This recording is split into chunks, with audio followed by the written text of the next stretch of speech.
Good morning, everyone. I'm Nimit here, and this is Sunday morning. Today, we have a special guest with us. His name is Hridesh Gupta. Hridesh is a multi-talented personality. He's based out in Slough. He is a parent governor for Harshel Grammar School. He has founded his own organization called as IDUK, which organizes a lot of events around Slough and around London as well.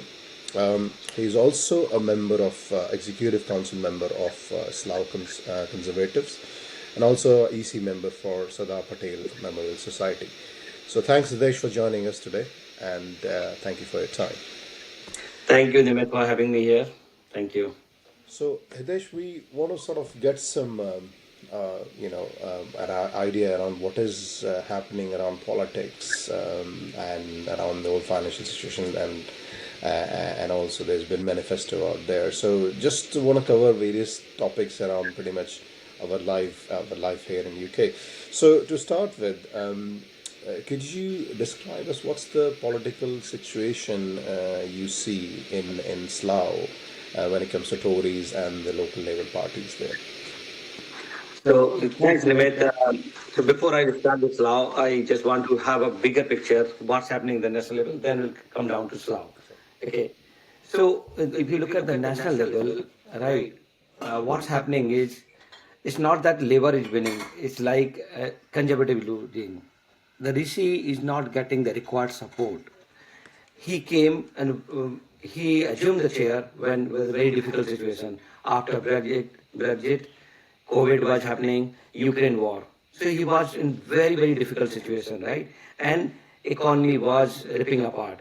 So his main idea was to bring economy in control, bring the inflation in control. This is one point which keep on mentioning. I need to bring the inflation control, and that's what he did. He achieved, but the kind of support he was expecting from the rest of the party, he didn't got it, right? And that's where Tory is in a difficult situation, right? That's the advantage is Labour is taking because the Tory is not able to capitalize, and they're anti-incumbency also, right? They are in power for around 10 to 12 years now, right? So obviously the anti-incumbency people are not happy.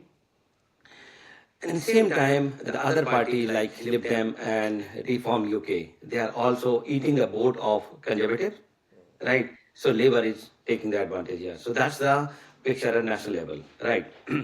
Now coming back to the Slough, right? Slough has been quite dominated for Labour. We have a sitting MP, Mr. Tandesi. He's a second time. This is the third time he's fighting the election. Okay. The demography, if you look at Slough, is having 70-80% of the Asian population, which is basically lots of Indians are here, lots of Pakistanis are here, and Sikh from both the countries, right? So good population, and then they have East European, and I would say 5 to 10% of the British local are here. Okay, so lots of immigrants, basically, I would say here. Okay. Tandesi is having always advantage because he is having very good support, have been good support of Muslim community and the Sikhs. So that's given him the big age for him, right? If you look at the local scenario. What eventually is happening now because of this Palestinian Gaza issue is happening, right? So one of his PA who worked with him for almost 10 years, right? He is opposing Tandesi and he's fighting as an independent candidate. Okay. Yeah, independent candidate, and their whole agenda is, main agenda is basically to ceasefire in Gaza and Palestine. We respect that one, right? He has a good idea, and that's where, and now that's keeping Tan in the very difficult situation because all the Muslim vote got consolidated and supporting him because of, and one of the incident I guess Tandesi when there was voting for the ceasefire by SNP in the parliament, and he chose to abstain, which has hurt the particular community. So they are opposing it, right? So that's on Tandesi, on the Labour, the independent candidate who is fighting. Now coming to Tories, right? So last election, if you look at, there was a clear fight between Tories and Labour. Um, Kanwal tour was there earlier, but this time Conservative Party has nominated a lady called Moni Kaur Nanda. Okay. She's not local, but she's neighboring to local. She's from Gerald Cross, right? But she's quite familiar with Slough because she born and brought up and did some work there. But her nomination was quite late, very, very late by party. After election got announced, and after 2 weeks or 3 weeks, we got to know, she is a candidate. So she didn't got that much time, to be honest, right? She's like a paper But candidate, would you say? Or sorry. is she like acting as a paper candidate because they think they're gonna lose the seats there, or is it more? See, party will never say this is a paper candidate, right? That's the observation few of the people are having. People candidate are just saying because she's she's trying her hard. She's trying hard to convince, but you know the time she got, so that's the reason. Now look at the other candidates. There's one very quite popular councillor in Slough who is a Tory member, two-time councillor from Conservative, and now choose to decide to fight the election independent. Oh wow. Right? Yeah. So that person is eating the vote of Conservative. So if you look at Conservative votes are getting divided, and then there's a candidate from the Reform UK. That candidate is also eating the vote of Conservative. So it's very tricky situation in Slough. If you look at the Labour vote is getting splitted, independent candidates are taking the votes of one particular community, right? They're very, very strong. They are all united, and that we can see, right? And then independent and conservative and reform. So definitely, I can see Tan is still on edge here compared to others because he have been very strong support. But let's see what happens on the 4th of July. Okay. So, Makes sense. so the fight I can see between the three candidates here. So, Hridesh, I mean, just because, of course, you have conservative background, and then what you mentioned about the splitting of the votes and how people from conservative sort of moving away because of whatever it is, and then trying to fight independently. So, at local level, we're seeing there is a split in the conservative, and then I think something similar at a central level. We're seeing for our Prime Minister Rishi Sunak, as you well mentioned, that the support he was supposed to get, he did not get, and party probably within the central party is also sort of splitting. So, where does it leads us as in considering so let's say your independent situation is you're still a conservative supporter. So how do you feel about it? Like the whole situation conservatives is into, and for God's sake, on 4th July, for whatever reason, conservative loses against the Labour. Where do you see the future is headed for the UK politics? Yeah. So if you look at Labour is like, if you relate back to India, it's like in Congress. So that's how I can see that Labour policy more or the appeasement politics, right? And that's what I see. That's a bit of fear in our mind because Labour want to appeal to few people and want to give their advantage to them, and they want to punish the people who is hardworking and earning money. So they are going to increase the tax. So people like us, right, who are working so hard and earning and paying tax, already high tax, and we are going to end up paying more tax because that our tax money is going to use for to benefit to make the happy to somebody, right? So bit of fear. Let's see how it goes. Labour earlier we were thinking is going to be a very big margin, but there could be chance that the prediction may wrong. They definitely still on the edge, but maybe near to the majority or the lesser majority, and they will get the support from other parties. So there could be a chance for the hung assembly also. Yeah, I yeah. believe so.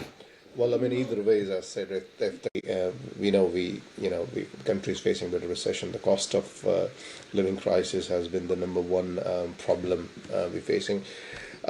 This is sort of also leading to a situation where the talent has been moving out of the country, leading to a brain drain situation where talent is around IT and other sectors been escorting out to the countries like UAE or to US. What are the trends you're finding around Slough, around your neighborhood and your circle? What do you see there? Yeah, very good point, Nimit. See, UK used to be very attractive location for the immigrants to because the high salary and all, but because of the cost of living, definitely, and salary rise is not so high, and recession, people are losing job. So it's really impacting quite a lot of people. So people are no longer interested in UK. I see that very less interest is coming out. The people who never went out, they are still any location is good for them, right? But if I look at here, people always looking for. If you look at, I'll give you the one classic example of UK versus US, right? The salary for the profession in the people who working in IT is two times or three times they are earning there, and the expenses are remain same. So we are, and cost of living increased here, but the salary is not increased. So this is impacting everyone. So the skilled resource, not only IT. I see few of the doctors who in the medical profession, they are also looking the attractive location like Australia, US, and few people are also looking in the Dubai. Dubai become a more attractive location. You just go and invest, and lots of opportunities are coming.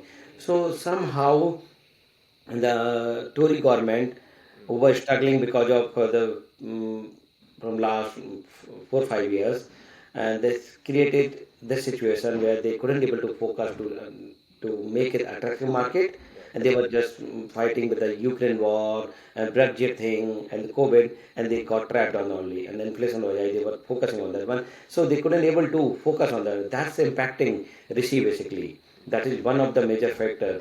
Everybody is impacted here. The people who are really hardworking, skilled resource, they are not quite happy, right? And that is getting reflected in the current election And thing. I think to your previous point as well, so we already are in a very challenging situation at the moment. If for whatever reason Labour comes on and the taxes goes out, this is just gonna go more worse. So I'm not sure what would be the incentive for the talent to stay in the country. That is, I think, we're trying to lead on to.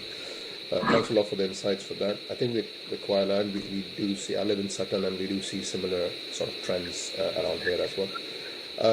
The last point is around. You may have heard of this Hindu manifesto, which just got recently launched out throughout the elections. How are you finding out the local parties, the candidates, and in general the majority of the parties? How are you finding out the alignment is there? Are they endorsing and are they aligning with the Hindu manifesto, or their misalignments? Do you have any experience with that? Yeah.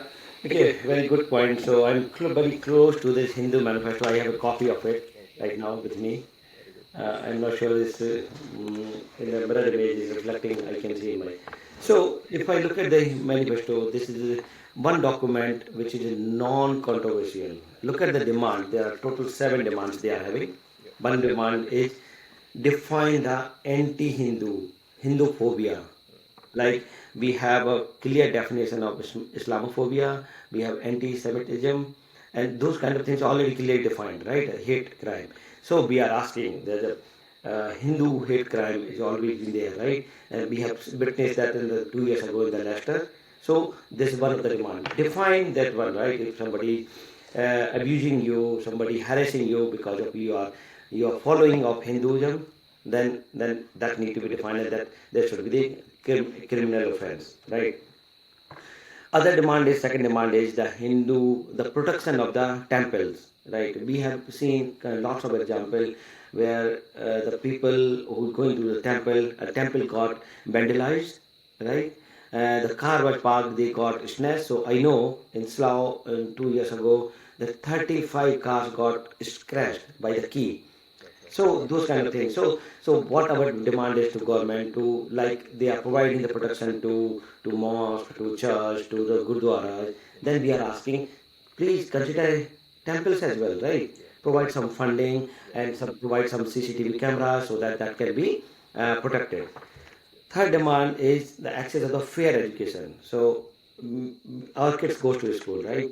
And we are fine with all the religions are being taught to them, right? But very light touch of Hinduism. So we want to make sure it should be the equally represented, right? And accurately represented. That's the another demand we are having. Fourth demand, we have an equal representation in the parliament or any equal opportunity for the Hindus across the spectrum, whether it's in the government jobs or in local body elections or the national level elections, right? Equal opportunity should be provided. But yeah, we are fine with it because we have him, Rishi is our prime minister. So yeah, thank you to Conservative Party for considering that one. Fifth one is the streamlining the immigration. So, if you look at the immigration point of view, most of the Indians are the skilled resources, right? We get it. But the biggest challenge we are getting to get the priest from India here. There are 6 month time waiting period, and they get the visa only for 2 years. So 6 months goes to file the processing. So they are effectively getting the 18 months, and sometimes they are delayed. So hardly they are getting 1 year, right? So this is very less time.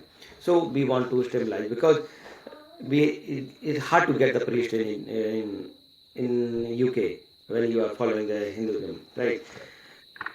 Sixth one is healthcare and the social care. So healthcare and social care in the terms of like fostering, right? We always have a struggle when any Hindu family get into social issues, right? And their kids need to be fostered. We hardly find any Hindu family because Hindu family want their kid to go to the Hindu family only, not the other religion, right? So they are a bit of that's a healthcare point of view, and we are also asking for the chaplain services for Hinduism. So if somebody demises, that all the rites need to be done and the custom need to be followed, right? So chaplain need to be appointed in all the hospital, universities, and all the religious places wherever possible, right? Sixth one is the acknowledgement and the protection of the dharmic values, right? Dharmic values is basically we always believe in sarv dharm sambhav. All religion are equal for us, right? And we believe in the Vasudev Kutumbakam. Is a world is one family, right? So we follow that one, right? It should not be imposed us on by others that no, you follow this is right. We respect others, we should be get respected equally. So if you look at all seven demand, these are our basic demand, our basic right. Because if you look at Indian, especially Hindus, if you look at all the records also, we are highly taxpayer people, law abiding community. Our people, if you look at in the prison, at 0.01% compared to other communities or other people, right? So if you are having such a skilled, very highly taxpayer and helping to the economy, UK economy, then we should get return back. We are so these are the basic demand we are having a Hindu manifesto, and I'm coming to a second question: how the response is the candidate is responding. So we reach out to a couple of candidates here, and we got endorsement from a few of them. Jack Rankin is MP from Tory, from Conservative, from Windsor. He has posted his social media. He has done endorsement, right? We reach out to a couple of more. Few are saying, yeah, we are already supporting it, but we cannot endorse because they have some kind of apprehension because they will end up to support others also. The people are coming, so they're saying we are supporting, but I cannot verbally tell you. So those kind of things are happening. Yeah. So, I mean, there is see, one of the things, as you said, right, I think it's first time in history or UK history where Hindus have come together and sort of form a legal manifesto as such, if you call it, which is, to me, saying Hindus are saying, well, look, these are our rights and we want to stand up for it, which is, I think, is a very good start. Forming a manifesto shows that, communities, I've seen a lot of charities who are involved in this. They come together to start with and form a legal type of document which defines the rights. And I think it's a very good start, very, very good start. And if the political parties are endorsing it, and or even try and align with it, and of course there are pros and cons to it. It's very early days when we have to adopt and understand what it is. But I've 100% aligned that it's a great start that at least Hindus based out in UK, they know their rights and they're standing up for it. And the moment you do that, then the political parties have to align and to reflect upon. Same thing we see here. We have quite good alignments from the local parties to the manifesto. So with that, I would like to close off today's session, and also like to congratulate you for India's victory for the World Cup. You can see you're wearing the. So this is we did celebrate yesterday. We had a big celebration after the match. So yeah. We had a smaller one here in Wellington. A few guys went out. We had a little bit of cheering up, but yes, definitely it's a great time for us. And then I know it's a little tough times, but who does not go through tough time? It's just tough times make you tougher. So I'm sure we as a community will come up, and we have always survived tough time. We have survived COVID, put it this way. So this will also pass through. But with that, I'd like to give you my gratitude to give your time on Sunday morning with us and sharing a lot of insights on the various topics we touched upon. And with that, I'd like to close off. Thank you very much, Desh. Have a good day. Thank you so much, Nimit. You are doing such an amazing job, and this is a nice initiative, and really appreciate. Thank you. Have a good Keep day. up. Bye-bye. Bye.